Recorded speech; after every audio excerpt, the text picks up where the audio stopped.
साथियों welcome back. आप सभी लोगों का बहुत बहुत स्वागत है मेरे यूट्यूब चैनल पर। चलिए एक बार फिर हम लोग उपस्थित हैं नवजीवन कैंपस के ऑनलाइन क्लास की श्रृंखला में और आज बात करेंगे हम लोग मॉर्निंग सेशन के अंतर्गत करंट अफेयर की क्लास की, और जिसमें बात हुई 21 अक्टूबर की। तो पिछले 2-3 दिनों से क्लास अनियमित हो गया है और मैं क्लास किसी बहुत ही गंभीर परिस्थिति या समस्याओं के मतलब स्वास्थ्य संबंधित समस्याओं के कारण मैं क्लास नहीं ले पाया। उसके लिए बहुत बहुत खेद है। और एक चीज ध्यान रखें कि क्लास जब भी अनियमित हो तो उस क्लास के टाइम में आप स्वाध्याय करें, सेल्फ स्टडी करें। Self study is the best study. जो क्लास में चल रहा है उसका रिवीजन करें और क्वेश्चन आवर पर जरूर ध्यान दें। तो चलिए शुरू करते हैं आज का करंट अफेयर का क्लास। और आज बात होगी ऐसी 21 अक्टूबर से संबंधित महत्वपूर्ण घटनाक्रमों की।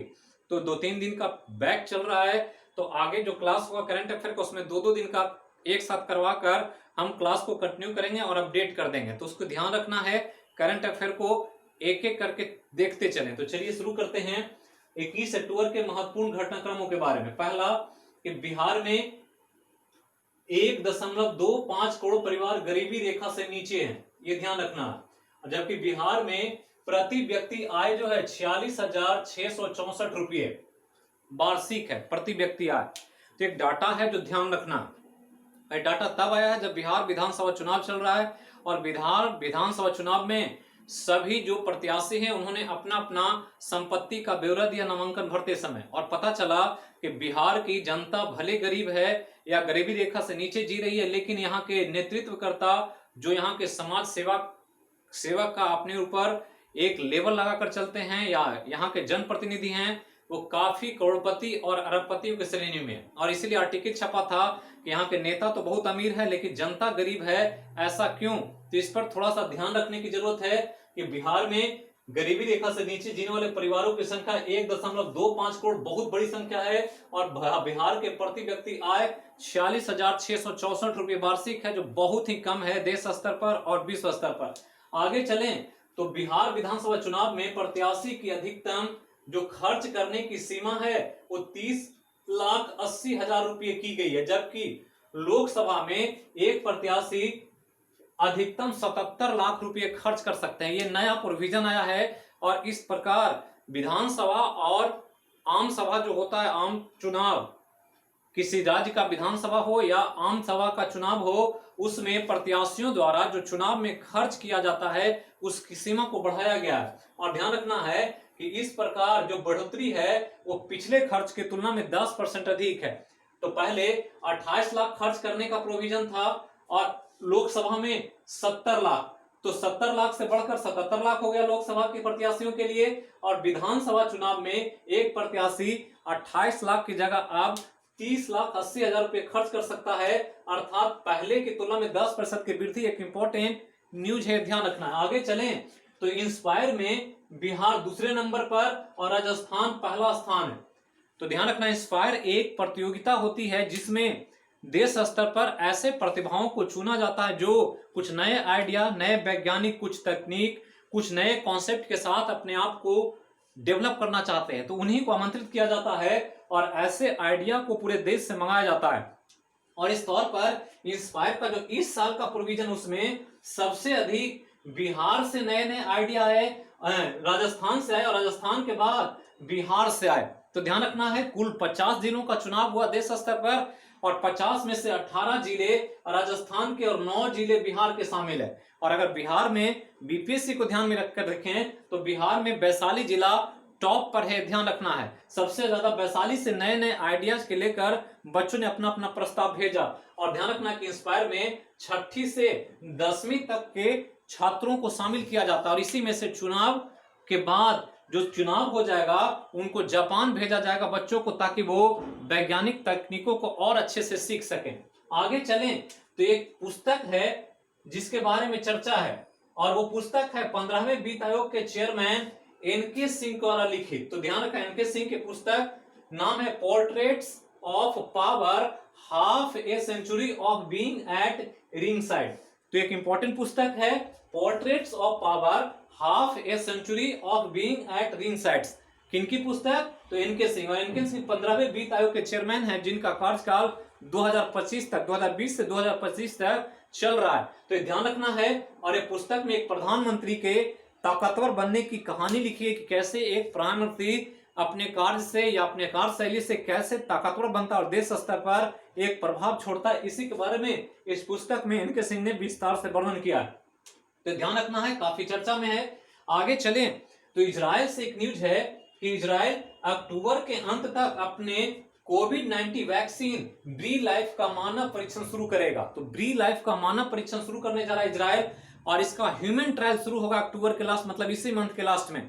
तो अलग अलग देश, अलग अलग इंस्टीट्यूशन अपने अपने जगहों से कोविड-19 के वैक्सीन के विकास पर काम कर रहे हैं, और इस तौर पर इजराइल का काम ब्री लाइफ का एक नया ह्यूमन ट्रायल होने वाला है। तो ध्यान रखना इसको। आगे चलें तो केंद्रीय मंत्री नितिन गडकरी ने भारत का पहला मल्टी मॉडल लॉजिस्टिक पार्क का आधारशिला रखा। तो मल्टी मॉडल लॉजिस्टिक पार्क जो असम में रखा गया है, और असम से पूर्वोत्तर राज्यों के जितने भी राज्य हैं कनेक्टिविटी को सुविधा उपलब्ध कराएगा। और कनेक्टिविटी में वायु मार्ग या स्थल मार्ग या जल मार्ग, इन सभी के द्वारा कनेक्टिविटी इस मल्टी मॉडल लॉजिस्टिक पार्क से दिया जाएगा। और यह देश का पहला मल्टी मॉडल लॉजिस्टिक पार्क है जिसका आधारशिला नितिन गडकरी जी ने रखा है। ध्यान रखना है। तो जो अभी तक चैनल को सब्सक्राइब नहीं किया वो सब्सक्राइब करें, लाइक करें, और कमेंट बॉक्स में अपना अपना ओपिनियन भी दें, ताकि मैं कमेंट्स पढ़ के अपने जो क्लास है या जो मटेरियल्स है या जो भी सिलेबस अपडेट होता है उसको मैं और इंप्रूव कर सकूं। तो चलिए आगे चलते हैं। और एक न्यूज है भारत और वियतनाम से संबंधित। तो भारत और वियतनाम का व्यापार मंच का आयोजन वीडियो कॉन्फ्रेंसिंग के माध्यम से हुआ। तो वियतनाम एक दक्षिण पूर्व एशियाई देश है जो काफी इंपॉर्टेंट है भारत के लिए, क्योंकि भारत का वियतनाम के साथ काफी व्यापार है। भारत के बहुत सारे निर्यात वियतनाम को होते हैं, और भारत जो निर्यात करता है उसमें विश्व के 10 देशों में एक देश वियतनाम में लगभग 12 अरब डॉलर का निर्यात भारत वियतनाम को करता है। जबकि वियतनाम से कुछ कंप्यूटर और कुछ टेक्नोलॉजी, इलेक्ट्रॉनिक्स, इन सब चीजों का आयात भी वियतनाम से भारत करता है। भारत के द्वारा मांस का, मत्स्य का, मक्का का, इन सब चीजों का निर्यात बड़े पैमाने पर होता है। तो ध्यान रखना है कि ये व्यापार मंच का आयोजन वीसी के माध्यम से हुआ भारत और वियतनाम के बीच। एक डीआरडीओ से न्यूज है कि डीआरडीओ ने स्टैंड ऑफ एंटी टैंक जिसका शॉर्ट फॉर नाम संत है, मिसाइल का उड़ीसा के चांदीपुर के एकीकृत परीक्षण रेंज से सफल परीक्षण किया। तो ध्यान रखना है। और यह स्वदेशी तकनीक से बना हुआ ऐसा प्रक्षेपण था जिसमें पहले और बाद में लॉक ऑन की क्षमता है। तो लॉक ऑन की क्षमता एक बहुत इंपॉर्टेंट तकनीक है जो स्वदेशी तकनीक के रूप में विकसित किया गया डीआरडीओ के स्टैंड ऑफ एंटी टैंक संत के टेक्नोलॉजी में, जिसके द्वारा प्रक्षेपण के पहले लॉक किया जा सकता है टारगेट को, और प्रक्षेपण के बाद भी लॉक किया जा सकता है। और ऐसी सुविधा के कारण उनकी मारक क्षमता अचूक हो जाती है, जिसका लक्ष्य टारगेट किया जाता है उसको एकदम सटीकता से वो प्रहार कर पाता है। तो ध्यान रखना है कि एक नया अचीवमेंट है, सफलता प्राप्त किया गया है उड़ीसा के चांदीपुर एकीकृत परीक्षण रेंज पर सफल परीक्षण करके संत का। तो ध्यान रखना है। आगे चलें तो international food policy research institute की अर्थशास्त्री कल्याणी रघुनाथन के अनुसार 76% भारतीय ग्रामीणों के पास पौष्टिक आहार लेने की क्षमता नहीं है। तो ये बहुत इंपॉर्टेंट न्यूज है।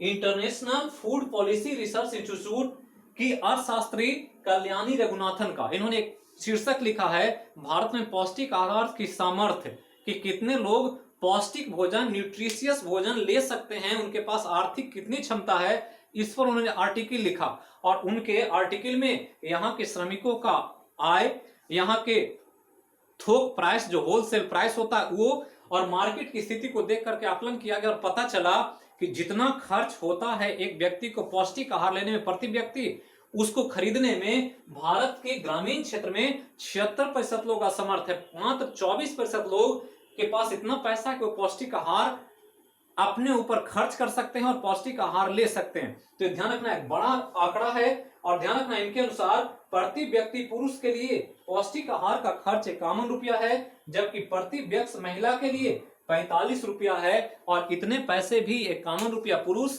और महिला 45 रुपया ग्रामीण क्षेत्रों में खर्च नहीं कर सकते अपने पोषक भोजन के ऊपर। तो इस रूप में भारत की आर्थिक व्यवस्था और भारत के जीवन स्तर को देखा जा सकता है। आगे चलें तो एक खेल न्यूज है कि कोलकाता स्थित मोहन बागान एथलेटिक्स क्लब ने आई लीग 2019-20 का खिताब जीता। आई लीग को पहले नेशनल फुटबॉल लीग के नाम से जाना जाता था, तो ये ध्यान रखना है, यही नेशनल फुटबॉल लीग कहलाता था, जिसको अब आई लीग कहा जाता है। और ये एक प्रीमियर लीग है फुटबॉल का, और मोहन बागान फुटबॉल के क्षेत्र में कोलकाता का एक नामचीन ग्रुप है या एथलीट समूह के रूप में काम करता है। और इस बार 2019-20 का आई लीग का खिताब मोहन बागान कोलकाता ने जीता है। तो ध्यान रखना है, क्लास अनियमित हो गया है, उसके लिए असुविधा के लिए बहुत खेद है। क्लास कंटिन्यू चलेगा, जैसे चलता है अपने टाइम पर नियमित तौर पर जिस रूप में शेड्यूल तय हुआ है उसी रूप में चलता रहेगा। तो थोड़ा सा अनियमितता हुआ है, उसके लिए खेद है, और आगे हम लोग इसको कंटिन्यूटी के साथ जारी रखेंगे। अगर परिस्थितियां कुछ खराब नहीं हुई, कुछ प्रतिकूल नहीं हुई, स्वास्थ्य अच्छा रहा, तो क्लास निश्चित तौर पर अपने सही समय पर निरंतरता के साथ चलता रहेगा। तो फिर मिलते हैं अगले क्लास में एक नए विषय के साथ। तब तक जहां रहें स्वस्थ रहें, सुरक्षित रहें। हैव ए नाइस डे, आपका दिन मंगलमय हो, शुभ हो। हैप्पी नवरात्रि। आज विजयदशमी है, नवमी है नवरात्रि का, तो इसको सेलिब्रेट करें। और माता भगवती, माँ दुर्गा सबको सभी समस्याओं से, सभी तरह के तनाव से और सभी तरह के स्वास्थ्य संबंधित समस्याओं से लड़ने की सबको शक्ति दे, और इतना ताकत दे कि हम लोग अपने जीवन की सभी समस्याओं से लड़कर एक अच्छा और एक सुकून आनंद में जीवन जी सकें। बोलिए सब मिलकर जय हो मैया की। Thank you. हैप्पी नवरात्रि।